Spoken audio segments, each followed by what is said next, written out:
Agora foi. Demorou. Tudo bem, Professor, Rodrigo? tudo jóia. Tudo. Prazer enorme aqui estar com vocês aqui da Congonha. Então, ô, Rodrigo, eu estou falando com o pessoal exatamente é, com relação a essas coisas que às vezes você imagina, sonha, até de alguma forma acalenta isso, esse desejo, né? Mas tem coisas que nem sonho elas são. É um desejo, mas que não pode nem ser sonho, porque ela está tão fora da realidade, está tão distante, que não dá para ser. Né? Eu estava comentando com o pessoal, bom, de repente eu quero ser um médico, um cirurgião. Bom, é alguma coisa que depende dentro das É circunstâncias, viável, todo mundo é viável. Você, eu quero ser viável. um piloto, um comandante de uma aeronave de grande porte, um 777, um 380, sei lá, um Boeing 737-800. Eu quero. Eu posso? De repente, eu vou lá, faço o meu curso, né? Eu tenho um caminho para isso. Então, tem coisas que a gente, mesmo não muito próximas, são coisas que a gente vê que Não existe muito uma possibilidade. acessíveis, é possível conseguir, é possível alcançar, né? Agora eu estava Bom, perguntando para eles assim, de repente agora você fala assim, não, eu gostaria de fazer uma viagem interplanetária, ou eu gostaria de fazer uma viagem numa astronave, fazendo uma volta, né, algumas voltas sobre a Terra, podendo olhar a Terra da estratosfera e olhar para o espaço, né, mais distante da Terra, né? Eu queria fazer uma coisa dessa. Isso é uma coisa que você pensa, mas você fala, não, isso não é para hoje, não é para mim. Né? ela se torna, mentalmente ela se torna inviável, né, professor? É uma É coisa mais do que um sonho, que não está na palma da mão, né, como é, outras carreiras. é mais do que um Então, sonho. assim, eu posso até antecipar um pouquinho esse assunto e dizer que nada é impossível, né? Tudo que a gente pode sonhar e a gente quer e acredita naquilo, a gente consegue tornar realidade. Né? Esse é o primeiro ponto para poder sempre chegar lá, sempre chegar e alcançar os objetivos. Mas em relação, falando até de viagens interestelares, viagem à mesosfera, né? Não estou nem falando assim, viagens muito longas, né? Mesmo só chegando aqui a Kármán Line, né? Para ver a Terra com uma outra ótica, com uma outra visão, né? Hoje ficou muito mais acessível, né? Hoje ficou muito mais próximo da palma da mão para ser realizado. Será? Será? Será? Ah, sim, com certeza, Bem, com pessoal, certeza.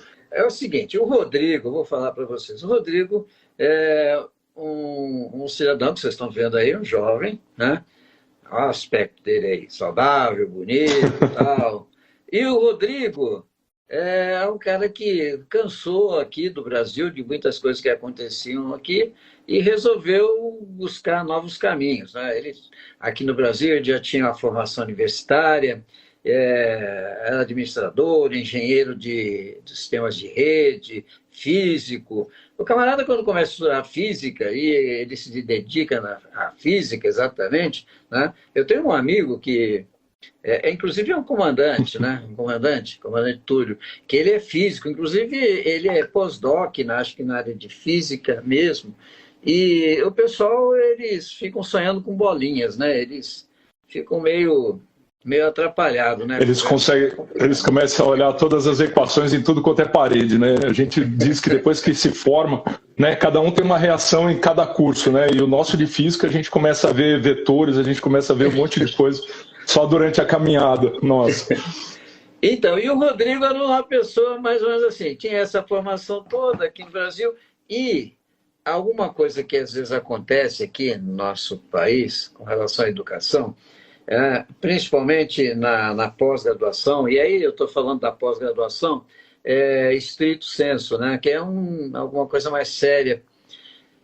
A gente tem algumas dificuldades, né? E uma das dificuldades que a gente tem, que eu acho, né, é exatamente encontrar instituições de nível, né, e que você possa participar. Existem muitas instituições no Brasil que fazem isso, né? Só que às vezes aqui fica difícil você ter alguma coisa séria. Então a pessoa às vezes acalenta, e muitos acalentam, esse desejo de fazer um curso de pós-graduação, um estrito sensu, um mestrado, doutorado, um pós-doc, fora do Brasil, né? E eu, particularmente, eu acho os Estados Unidos um lugar que tem um campo vastíssimo, né? E o Rodrigo da mesma forma. Ele largou tudo e foi embora para lá. Falando um português, vim embora para cá. Também é o que o pessoal chama de inglês acadêmico, né? Dá para você Sim. ler os textos, tudo, falar. Você consegue escutar, você consegue escrever. A fala é que ainda ela é um pouco bloqueada, porque você não tem aquela usabilidade, né, normal. Mas, e vem como também se fala aí no Brasil, com a cara e com a coragem, né? Investindo em um novo rumo, um novo futuro para mim aqui nessa região. E o Rodrigo saiu aqui do Brasil, foi para lá com essa coisa da física, coisa de física quântica, e daqui a pouco começa a virar a cabeça para o céu, começar a pesquisar, olhar as coisas por lá, e foi trabalhar e buscar esse tipo de coisa, né? Então eu quero deixar o Rodrigo contar para a gente. Primeiro, Rodrigo, é o seguinte, como é que você, nos Estados Unidos, quando foi para lá, né, se identificou com esse tipo de atividade que hoje você faz e que daqui a pouco a gente vai contar para o pessoal? Bom, pessoal, assim, tudo que eu estou fazendo hoje, o sentimento, o desejo não nasceu assim repentinamente agora nesses últimos anos, né? Eu acredito piamente, eu acredito que, na minha opinião, que todas as pessoas já sabem exatamente o que elas querem ser, desde que estão dentro da barriga da mãe. É uma coisa para mim que é uma questão quase que genética. Então essas pessoas elas já sabem, tanto que decorrer do crescimento, do desenvolvimento, você vê que elas vão tomando o rumo que é muito próximo do que é o objetivo, é o que realmente elas querem dentro do interior delas, né? E eu, quando pequeno, né, tipo, vai comprar um quadro para colocar no quarto, vai comprar um livro, vai comprar isso ou vai comprar aquilo. Quando eu vi, com 5 anos de idade, eu tinha um quadro de um Blackbird, um SR-71 Blackbird no meu quarto, né?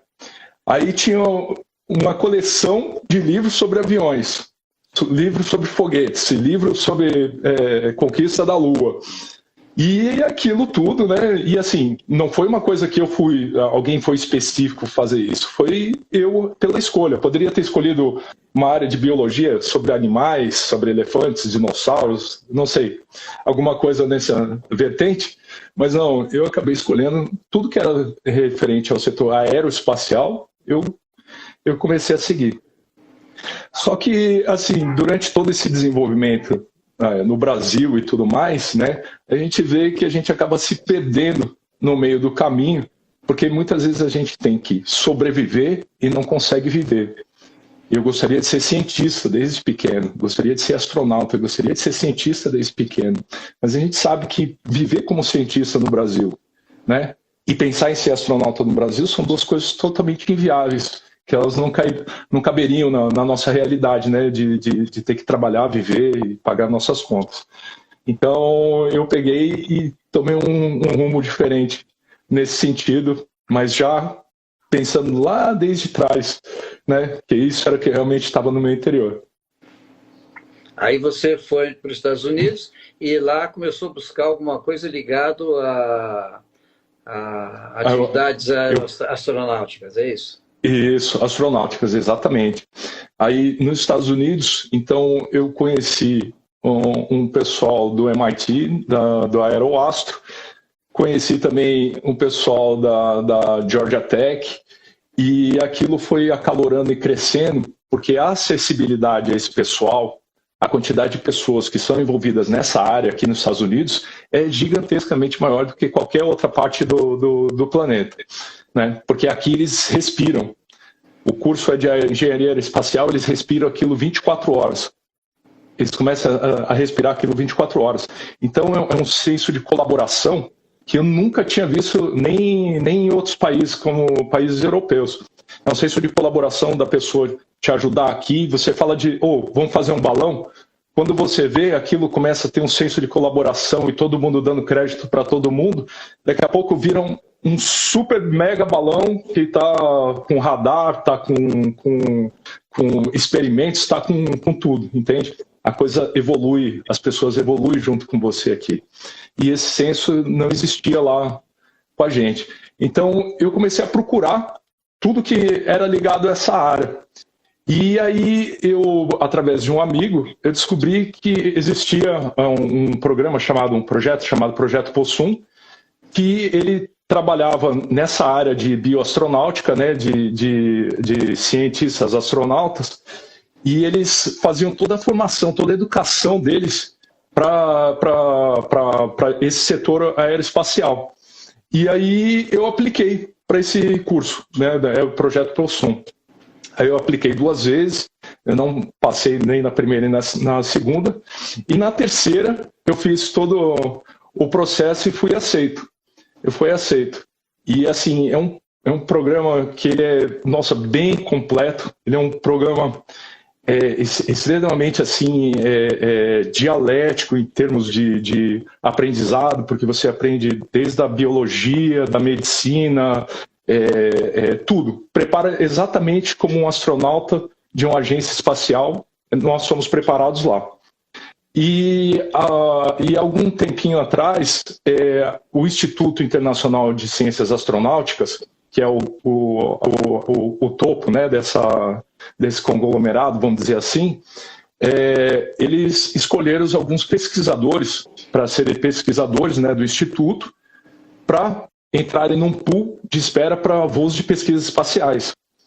Então, até foi anunciado, né, a Virgin Galactic anunciou, né, o Instituto, e o primeiro pesquisador, que é a Kelly Girard, que ela não está no pool de espera, né, para fazer voos de pesquisa. E aí depois tem uma série de outros pesquisadores do Instituto que vão realizar esses voos de pesquisa no espaço. Você está me falando desse Instituto Internacional de Ciência Astronáutica, né? Esse instituto, ele, além da formação, ele possibilita o encaminhamento dos participantes a esse tipo de atividade, ao voo em si? Na verdade, não é um encaminhamento. O que nós fazemos no Instituto, nós, como qualquer outra instituição de ensino, qualquer outra universidade, nós temos a parte de desenvolvimento, né, de pesquisa, e os integrantes, os cientistas que fazem parte do Instituto, né, eles têm pesquisas relacionadas, cada um em sua área, e o que acontece é que nós estamos fazendo uma seleção dessas pesquisas que possibilitam serem realizadas, né, ou que devem ser realizadas em ambiente de microgravidade, ou no espaço. Então, nós estamos trabalhando então, com vários pesquisadores, todo mundo fazendo todo o treinamento, né? E é um treinamento assim, ele é muito completo, ele é mais exigente até muitas vezes do que o próprio trabalho de agências espaciais, né? E prepara mesmo o candidato, né? O candidato a astronauta a participar de qualquer missão. Então, dentro do Instituto, nós não encaminhamos as pessoas para fazer um voo espacial, vamos dizer assim, direto e curto. O que nós damos é a oportunidade para que eles exerçam uma pesquisa e que essa pesquisa possa se transformar num experimento, que esse experimento possa ser patrocinado e possa ser levado para o espaço, junto com o cientista astronauta. Entendi. E você pode comentar para nós aqui, mais para o pessoal ter uma ideia mesmo, poder colocar o pessoal dentro do contexto, né? Alguma coisa sobre os operadores, como Virgin Galactic, Blue Origin. Você pode fazer um comentário sobre isso? O que claro, são posso, os operadores e o que eles fazem? Então, assim, hoje nos Estados Unidos, nós temos 3 divisões de acordo com a FAA, nós temos 3 divisões de exploração espacial. Então, nós temos a exploração espacial por contratos com a agência espacial. Então, a SpaceX, por exemplo, para levar astronautas, até recentemente, depois de quase 10 anos sem levar astronautas para o espaço, né? Os russos tendo que levá-los, os astronautas americanos e seus experimentos para o espaço, a SpaceX ganhou um contrato e, através da cápsula Dragon, eles levaram novamente, depois de 10 anos, os astronautas americanos. Então, é um contrato de logística, né, e de tickets para essas agências espaciais.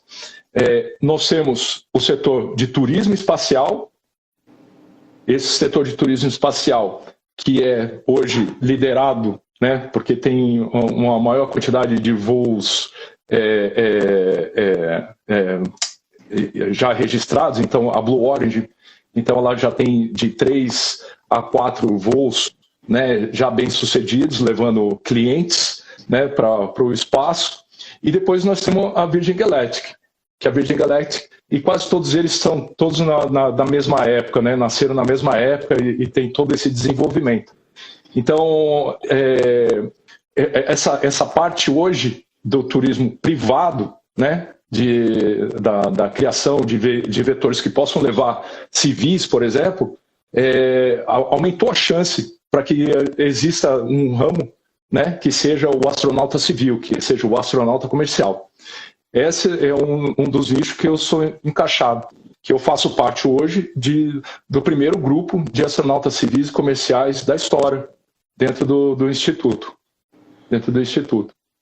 Então, essas operadoras, elas estão vendendo hoje os tickets, né? A Virgin Galactic fazendo todo o voo, esse voo com 6 pessoas, né? Que é o máximo que ela pode levar. Aí você tem a Blue Origin também, com 6 pessoas, e elas vão disputar um mercado muito semelhante. A SpaceX vai ficar de fora porque o contrato dela é para levar carga para a órbita, né? São voos orbitais, não são voos parabólicos, né? Ou balísticos, que é no caso da Blue Origin, né? De subida e descida, ou parabólico da Virgin Galactic.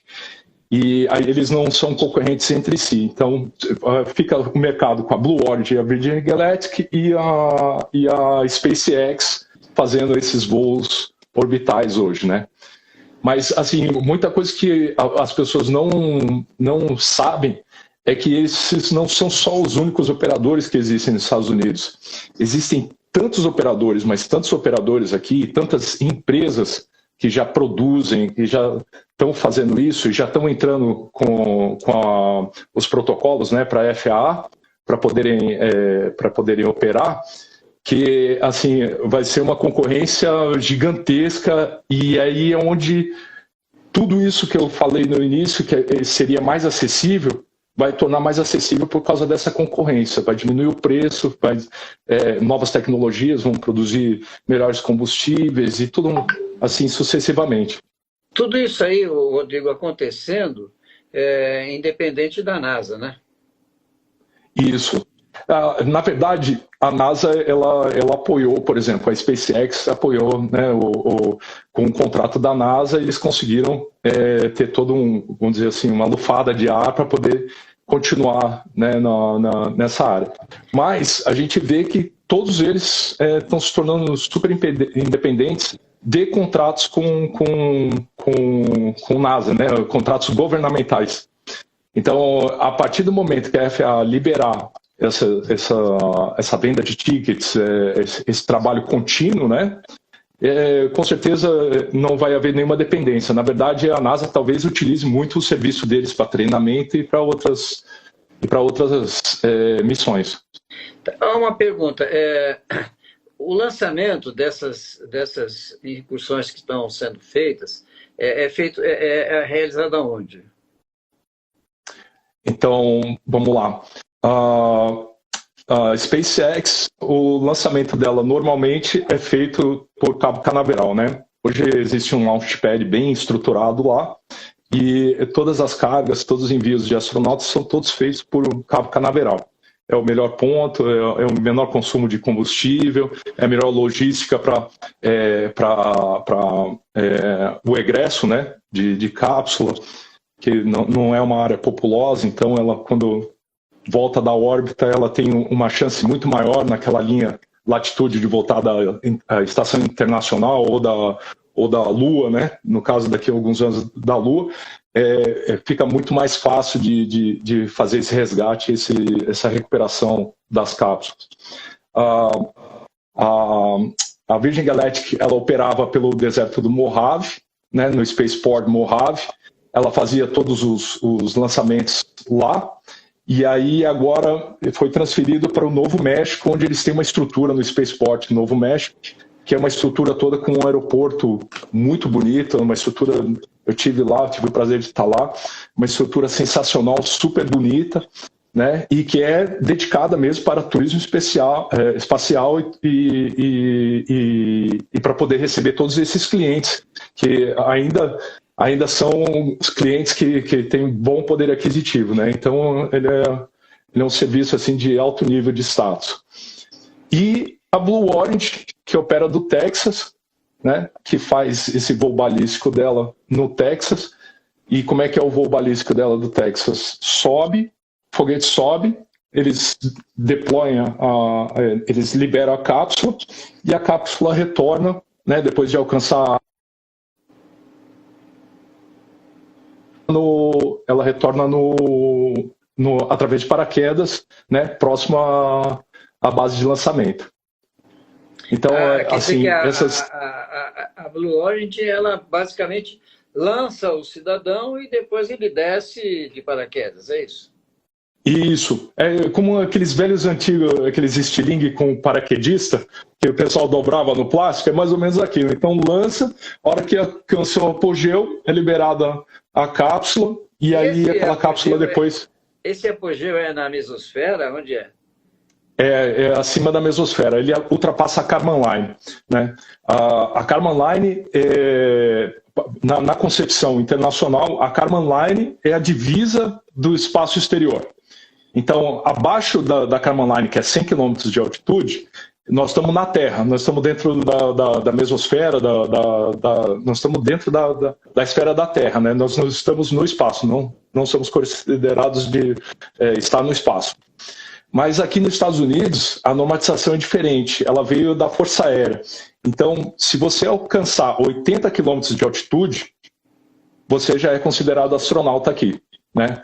Até o ano passado tinha a Astronaut Wings, né, de todas as pessoas que passassem esse limite, né? Mas isso e agora foi retirado. Essa altitude aí é estratosfera ainda, né? 80? É mesosfera, né? Ele está dentro da mesosfera. Então, 80 quilômetros. Assim, na minha opinião, eu já fiz voos de alta altitude, eu já fiz alguns voos bem interessantes, até de um outro momento a gente poder postar e mostrar isso daí, mas a gente já tem a experiência exatamente como é a do astronauta. A gente já a gente já está num ambiente de vácuo, tendo que necessitar de traje especial, não pode ser traje parcial, a gente tem que ter um traje total pressurizado, né? Você já vê a curvatura da Terra, você já vê estrelas, você já vê o espaço exterior, né? Então assim, é uma concepção, eu não sei como eu colocaria isso, mas é uma concepção colocada por eles. Mas se a gente for pensar como ser humano e pensar como cientista, a gente já está vivendo esse mesmo, tirando a gravidade zero, né? A gravidade, a microgravidade, né? Tirando a microgravidade. Mas nós estamos vivendo como astronautas na estação espacial, ou tendo uma experiência como astronautas. Sem querer fugir do nosso... Nós vamos voltar para esses operadores aqui, mas só para fazer um raciocínio... qual é a ideia sua, o que você vê com relação à base de Alcântara nesse novo tratamento com os Estados Unidos aqui? Bom, eu tenho... A base de Alcântara ela foi deixada à revelia há muitos anos, né? ela foi deixada há muitos anos. É um local extremamente estratégico, né, para lançamento. É um lançamento que ele tem a ajuda da força centrípeta da Terra, né, que já joga o vetor, né, que já joga o foguete já a uma velocidade de 1.670 km por hora. Né? Então já dá um impulso gigantesco, né, esse estilingue gigantesco. Está localizado numa área que não está muito habitada, né? Mas ela tem uma série de problemas, principalmente problemas de infraestrutura. Há um tempo atrás eu vi que o governo ofereceu para que a SpaceX fizesse lançamentos lá, ou outras empresas fizessem lançamentos lá, mas o custo logístico disso tudo é gigantesco. Não existe uma infraestrutura. Se você colocar no Google Maps, por exemplo, colocar a base de Alcântara, você vai ver que não existe nenhum porto para poder receber um vetor de 50 metros de altura, 60 metros de altura, entende? Não existe uma estrada que sustente uma tonelagem dessa, entendeu? Para chegar até a área de lançamento. Então demanda muito dinheiro, e a gente está falando em bilhões, nós não estamos falando em milhões, são bilhões e bilhões de reais, né? Para poder fazer essa infraestrutura funcionar. Você pode me perguntar, vale a pena? Eu te digo, vale muito a pena. Porque a gente vê aqui, por exemplo, indo para o sul aqui na Flórida, cada movimento, cada lançamento que é feito, a movimentação de dinheiro é gigantesca, são milhões e milhões de dólares cada lançamento, porque as pessoas vão, elas comem no restaurante, elas estão hospedadas em hotéis para ver esses lançamentos, elas estão consumindo tudo à volta ali, são ingressos que são vendidos para assistirem nas arquibancadas, dentro da própria instalação da NASA. Então, assim, as empresas que estão em volta ali, os institutos e as universidades que foram criadas em volta ali para poder atender a demanda dessas empresas e de tudo isso daí, né? Então, assim, gira muito, muito dinheiro em volta. Vale a pena? Vale a pena investir. Agora, nós temos que ver a seriedade para fazer isso, para fazer isso tudo acontecer. Porque não adianta começar, que é o maior problema do Brasil, é começar na metade, ter dúvida e nunca terminar. Né? Sempre esse dinheiro acaba se tornando um lixo, ou depredado, ou um patrimônio depredado. Então, infelizmente, vale a pena? Vale, mas tem que ser feito com muita responsabilidade, com muito trabalho, muito esforço. Tem que ser uma coisa séria, né? Sim, e até mesmo porque ali, só para dar um adendo, por exemplo, nós temos um ângulo de reentrada que é da estação espacial, né? Então a gente tem, pela faixa do Equador, a gente tem uma latitude, né, que a gente pode trabalhar para poder recuperar essa cápsula ao redor do mundo. E, por exemplo, no Maranhão, o lançamento é excelente, mas o resgate é uma coisa que fica onerosa. O retorno é oneroso, o retorno é perigoso, porque você não vai colocar em áreas habitáveis, né, nessa faixa daí, nessa faixa que está a base, entendeu? Para recuperar. Então, assim, é uma série de fatores que o pessoal não tem a menor noção que são assim, essenciais para que isso tudo funcione. Rodrigo, eu quero ir para os operadores, mas começam a vir perguntas na minha cabeça aqui. Pode mandar, sem problema. Bom, então, nós estamos fazendo uma comparação, que a Blue Origin, ela faz o lançamento aí depois, né? O pessoal desce paraquedas, tipo como você colocou aquele estilinguinho que realmente a gente brincava com isso antes. E já a Virgin Galactic, né, ela faz uma trajetória diferente, não é isso? Ela tem um space plane, né? É uma mistura de avião com foguete. Então, basicamente, na estrutura de construção, ela é um avião por fora com um foguete dentro dela. Então, ela é levada até um nível da estratosfera, né, uma altitude, da estratosfera, né, que possibilite uma economia, né, do combustível na hora do lançamento, Então, essa aeronave que leva esse vetor da Virgin Galactic, ele é chamado de White Knight.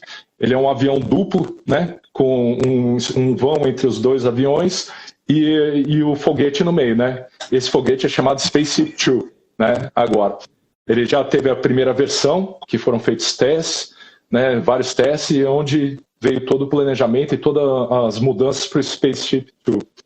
E o Spaceship Two foi o que levou agora, né, recentemente, as tripulações, né, para o espaço pela Virgin Galactic. Então ela sobe até uma certa altitude, né? Então a altitude são 18 quilômetros de altura, tá? Entre 15 e 18. E aí o que eles fazem? Na hora do vetor, na hora da estabilização, eles liberam essa aeronave, ela cai e liga os motores de foguete dela. Então o Space Plane vai subindo, né? Vai tendo ascensão de forma gradativa até o momento que ela está no máximo da queima dela e ela sobe num eixo vertical, né? Mais 90 graus. E aí o que ela faz? Ela atinge a altitude, né? O apogeu, e ela faz um retorno, fica de ponta cabeça e ela retorna planando para a pista de pouso. Então, aí nós não temos que falar em reentrada, né? Não, a reentrada não, porque nós não estamos numa velocidade que vai existir uma queima, né? Vai existir vai existir o burning, né? Porque nós estamos falando de velocidades em que os materiais eles aguentam, né? Eles resistem, mesmo às altas temperaturas, eles ainda resistem, porque eles ainda estão dentro de eles estão dentro de um grau ainda que não faz desintegrar. Nós estamos falando em que velocidade? Para a Virgin Galactic nós estamos falando em Mach 2, né? Mach 2,5, alguma coisa similar a isso. E na Virgin Galactic nós estamos falando em menos até às vezes que Mach 1, porque existe um controle na queima da combustão e ele vai simplesmente só levando como se fosse um elevador, né? Um elevador balístico que fosse levando, né, a carga e aí no apogeu libera a cápsula com paraquedas para retorno. Bom, e aí então, essa coisa tem que ser bem feitinha, porque se ele vai planar a partir dessa altura, né, para saber onde vai pousar, né? Normalmente, assim, por incrível que pareça, pousa muito forte, porque a área que foi escolhida, ela é uma área que ela não tem, ela não tem vamos dizer assim, a intempérie, é sempre um bom tempo, né? As rajadas de vento, elas não são rajadas de ventos, no ar elas não são rajadas de vento, elas são diferentes no solo, né? Então você tem um aquecimento o aquecimento do ar, então é um bolsão. Aquela área toda funciona como um bolsão e acaba recebendo a cápsula quase que muito próximo da base que foi lançada, né? É diferente um pouco da base do Novo México, que normalmente tem que se corrigir as rotas, né? E foi o que aconteceu no voo do Richard Branson, o proprietário da Virgin Galactic, né? Que ele foi feito o voo e para fazer a correção eles tiveram que sair do espaço aéreo e entrar no espaço aéreo comercial por alguns segundos para poder fazer essa correção e continuar com o voo, né? E aí eles foram, como é que se diz, grounded, eles foram castigados, não, ficaram de castigo, né? Ficaram de castigo até que a FAA fizesse todo esse estudo, né? Fizesse toda essa investigação, né? Então, assim, todas essas operadoras, todas elas têm um detalhe, tem uma coisa que é única, né? Na hora de oferecer esse serviço. A Axiom Space, você não falou muito dela, né? Não, a Axiom Space, ela é uma operadora, tá?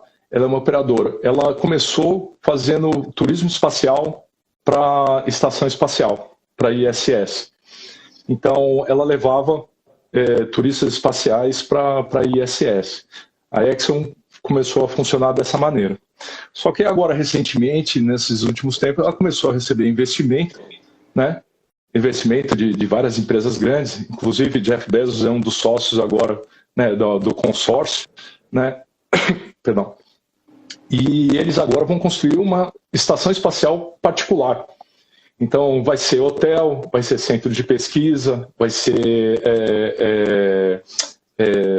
tipo um posto de conveniência no espaço, né, para outras operadoras ou para outras agências espaciais. Então, eles estão começando a construção disso daí.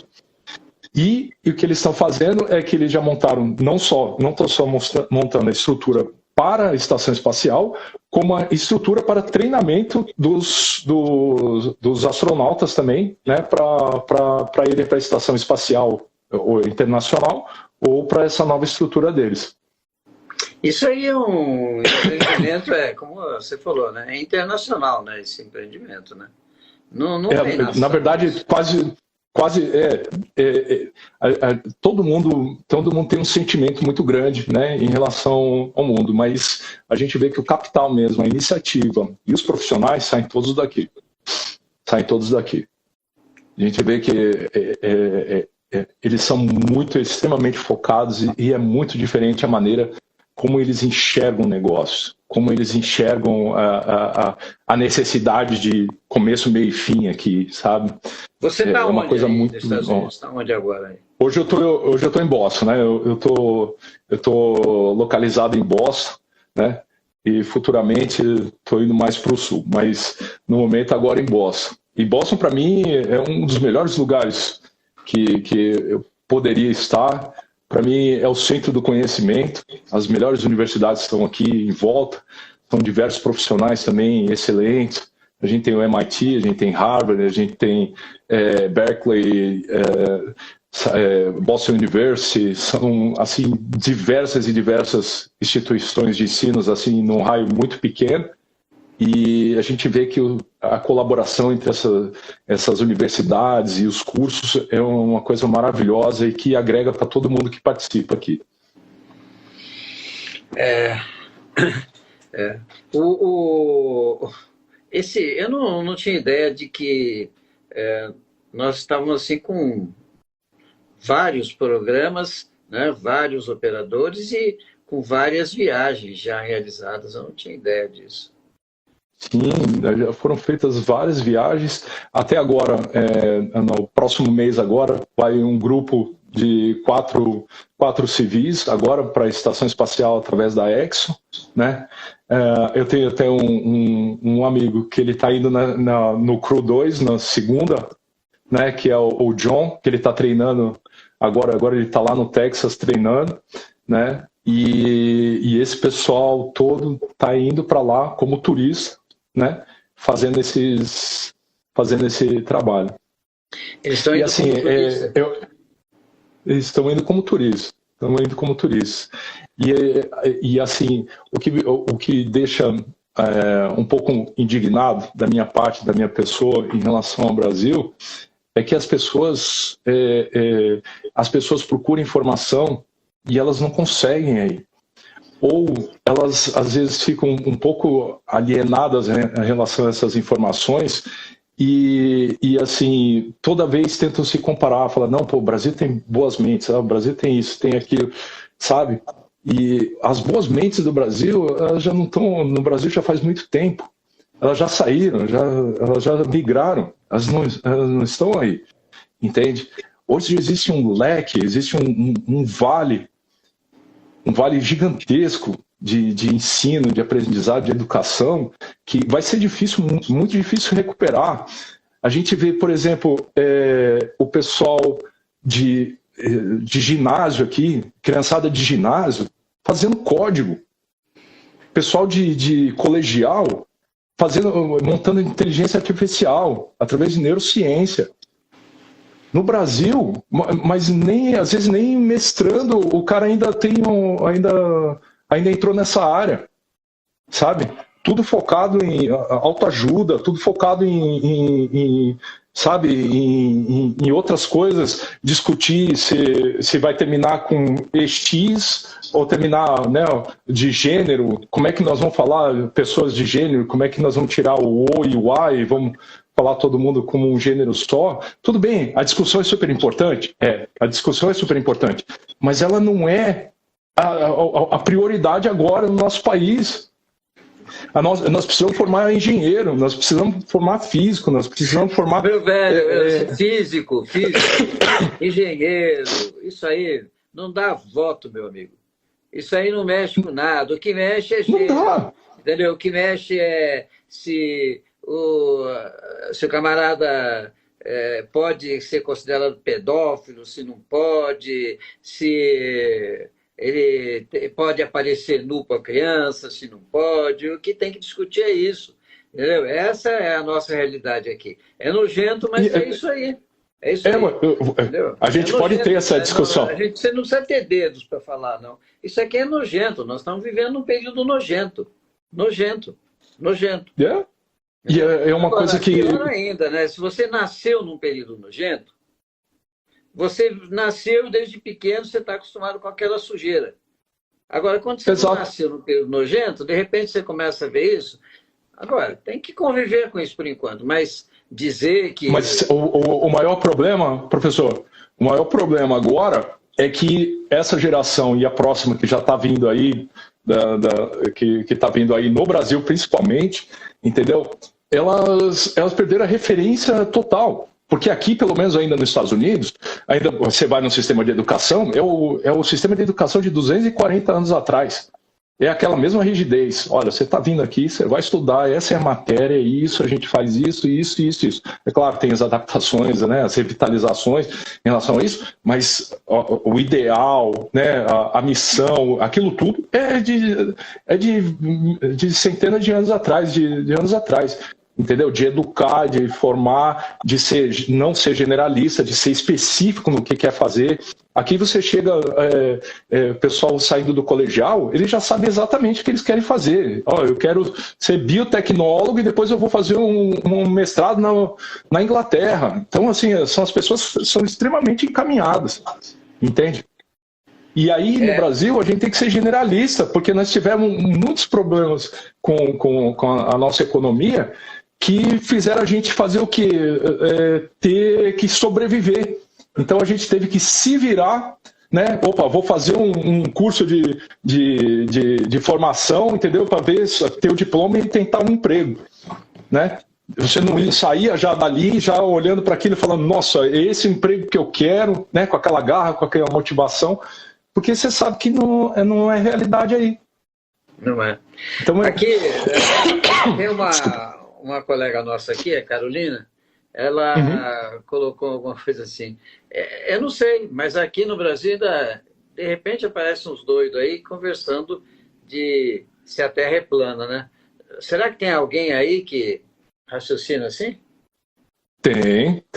Não, isso aí é um fenômeno mundial, isso não é um fenômeno regional, pertencente ao Brasil. E como é que fica com relação a essas coisas que a gente está vendo aí? Depois que você saiu, fez um voo, como é que você pode chegar ainda a ficar discutindo esse tipo de coisa?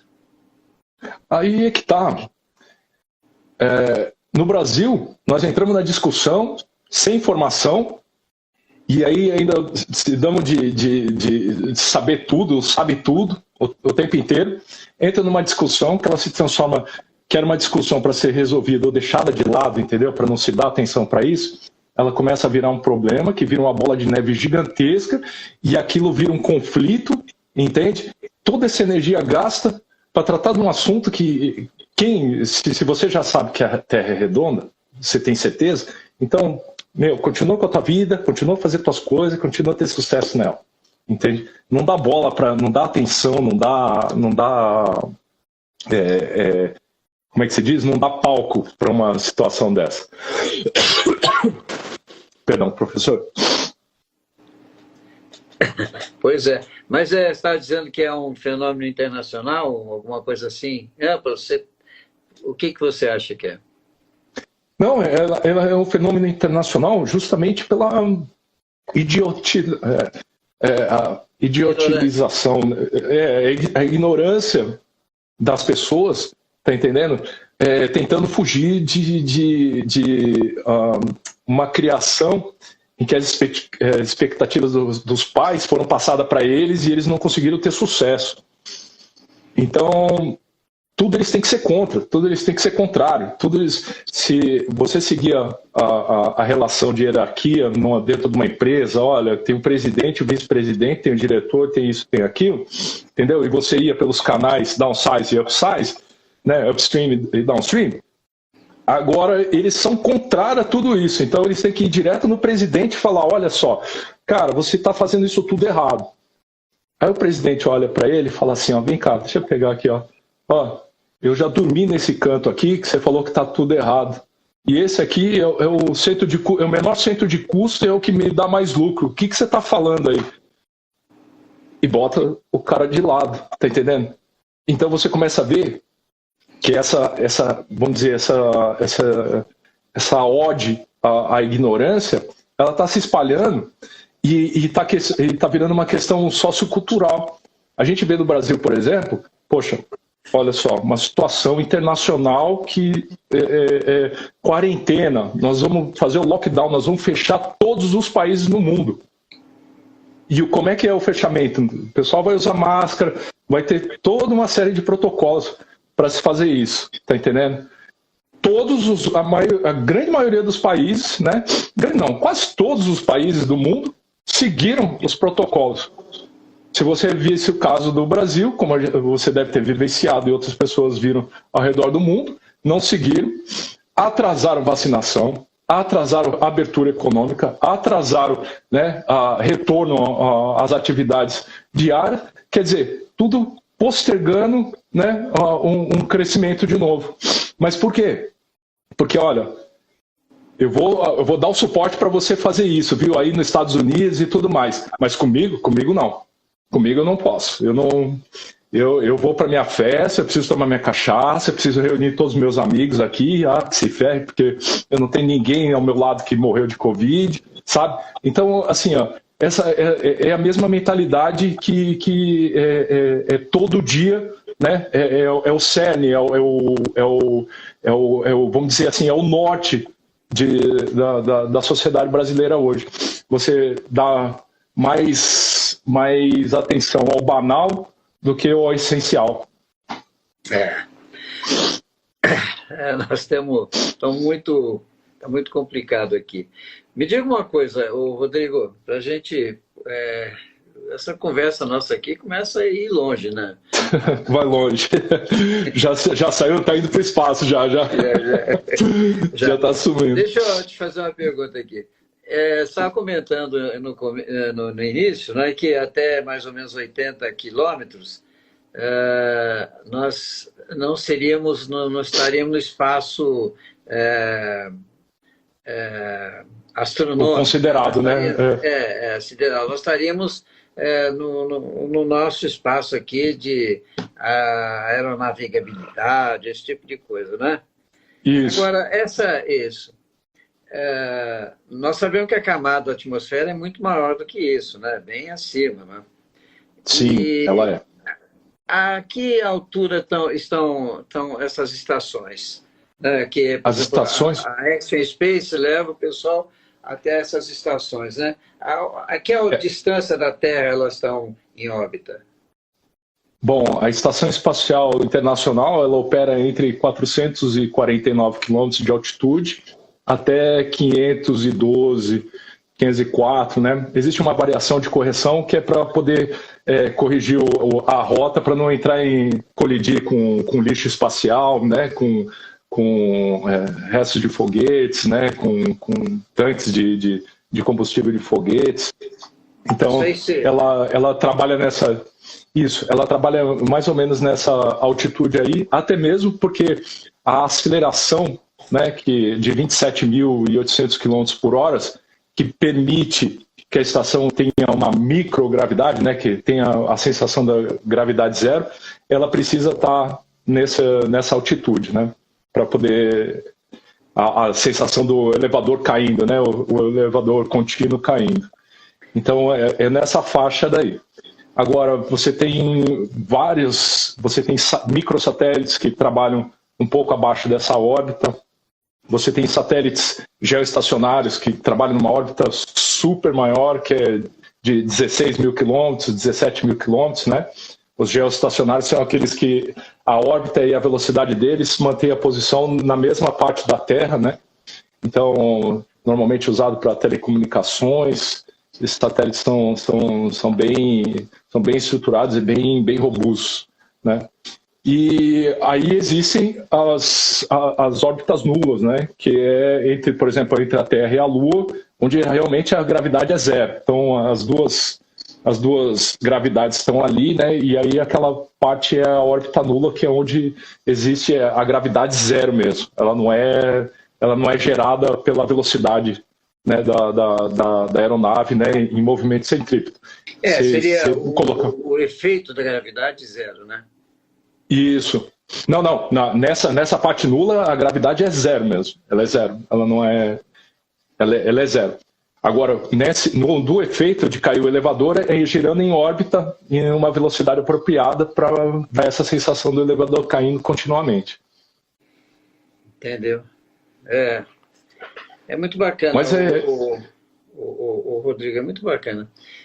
Existe aqui, nós estivemos conversando com o pessoal antes, né, de você, acho que um mês e meio atrás. Existem alguns grupos aqui no Brasil que estão voltados para esse tipo de pesquisa, né?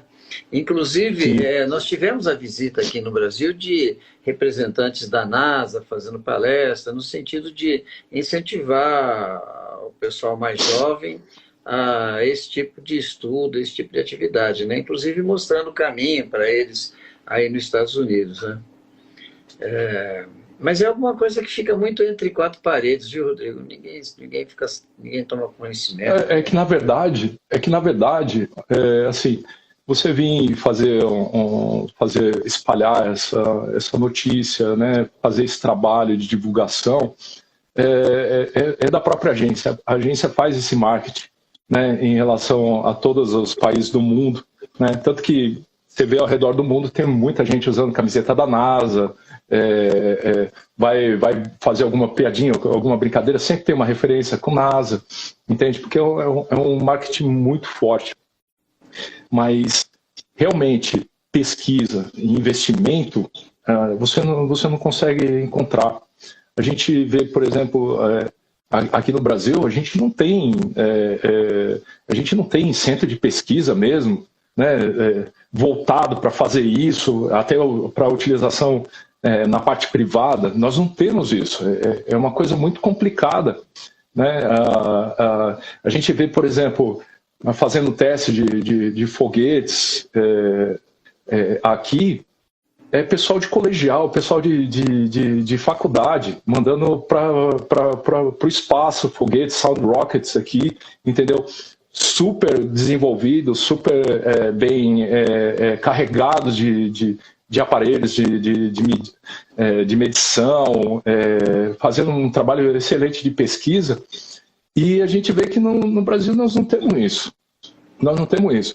Você vê a NASA aqui incentivando a criançada nos Space Camp para trabalhar com código, para trabalhar com Big Data, database, para trabalhar com química. Aqui, você vai no Brasil, poxa vida, o pessoal faz ainda foguete com plástico, com água, né? O pessoal incentiva, faz um foguetinho para mandar, né? Então, assim, a discrepância é muito grande.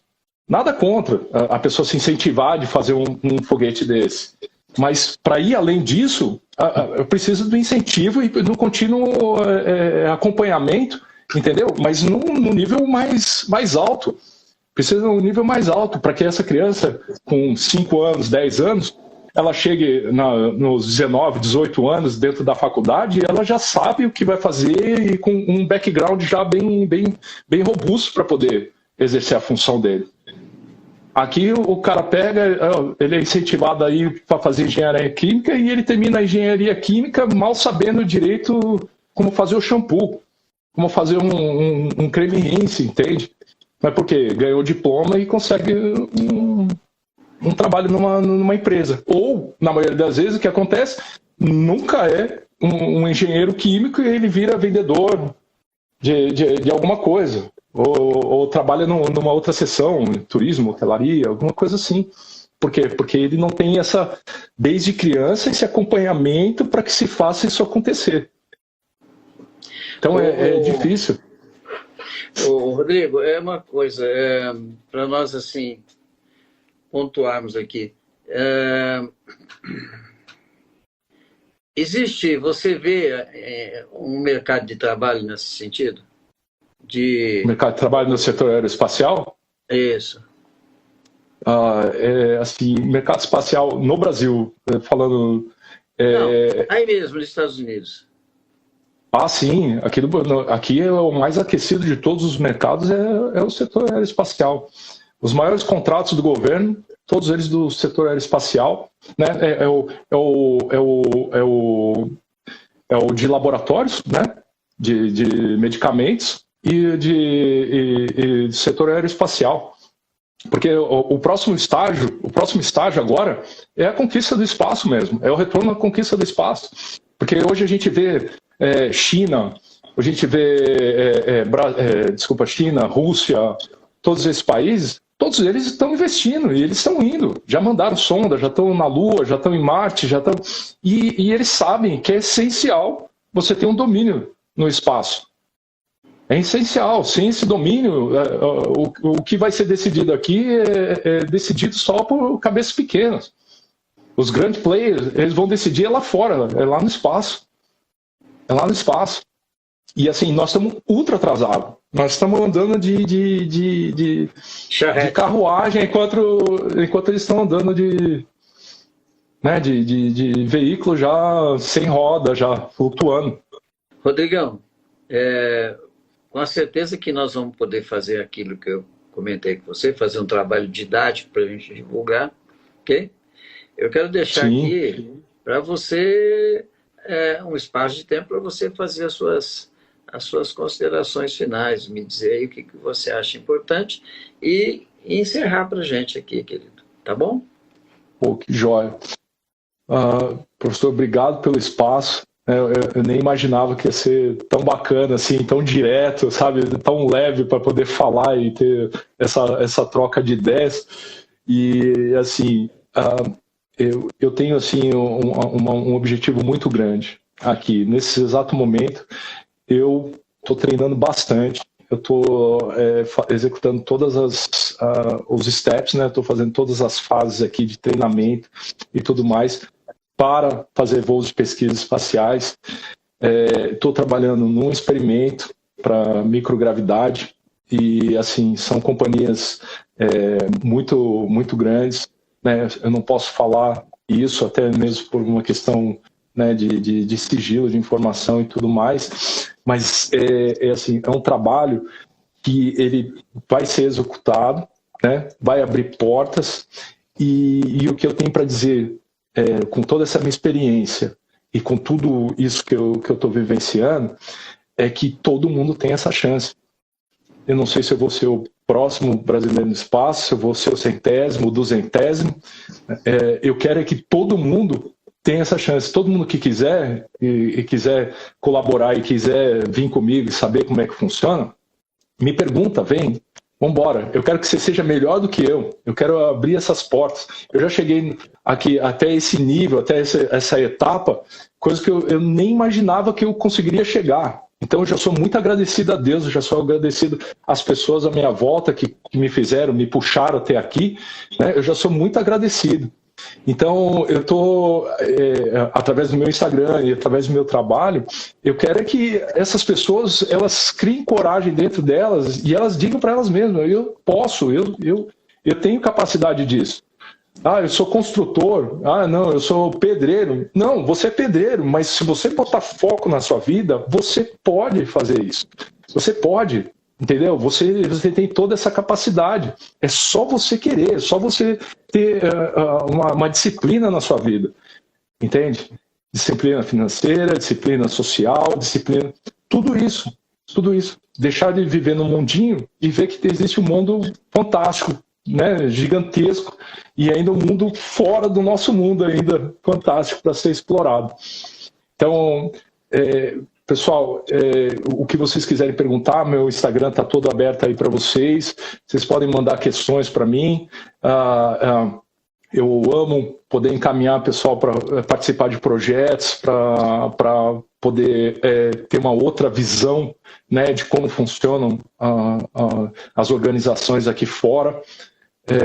Eu não sou muito da área, dessa parte de educação para escolar, né? Eu sou uma coisa mais técnica, mas não vou deixar de dar essa ajuda e essa orientação para o pessoal de nível escolar e colegial, né? Porque eu acho que eles são o nosso futuro e essas pessoas elas têm que ter uma mão estendida, entendeu? Para poder sonhar, ter um modelo, né, de profissional ou de ramo profissional para poder evoluir.